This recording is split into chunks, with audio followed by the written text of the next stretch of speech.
Hello everyone and welcome to this new scientific YouTube channel, which will be devoted to discussions about cognitive science.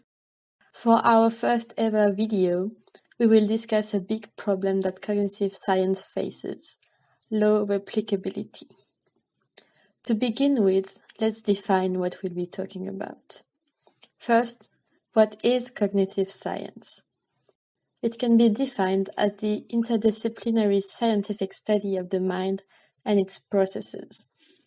This figure illustrates the fields that contributed to the birth of cognitive science: philosophy, linguistics, anthropology, neuroscience, artificial intelligence, and psychology.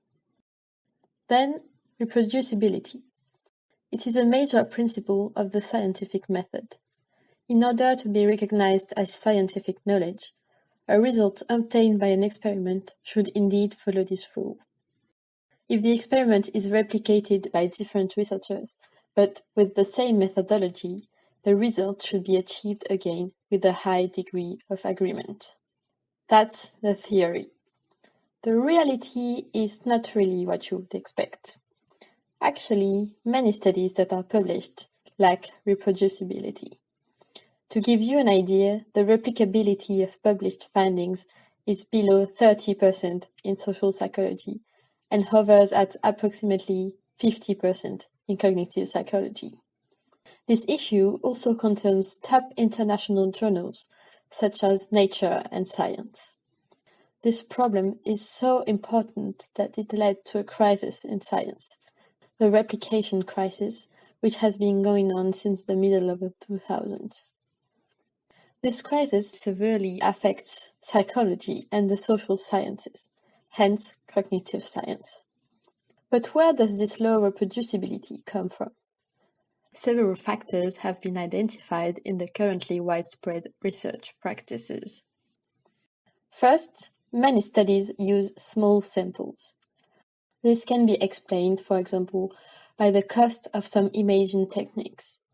An fMRI study costs about €500 per participant and per hour. Because of those small samples, the significant effects that are reported are more likely to represent a type 1 error. That means saying some effect is true when it is not. The harmful effects of small samples can be amplified by something called p-hacking. Some scientists test additional participants until they reach a statistically significant result. This, again, increases type 1 error rates. Another factor is the fact that data can be explored without differentiating between prior hypotheses and post-hoc reasoning. This is known as hypothesizing after the results are known, hacking.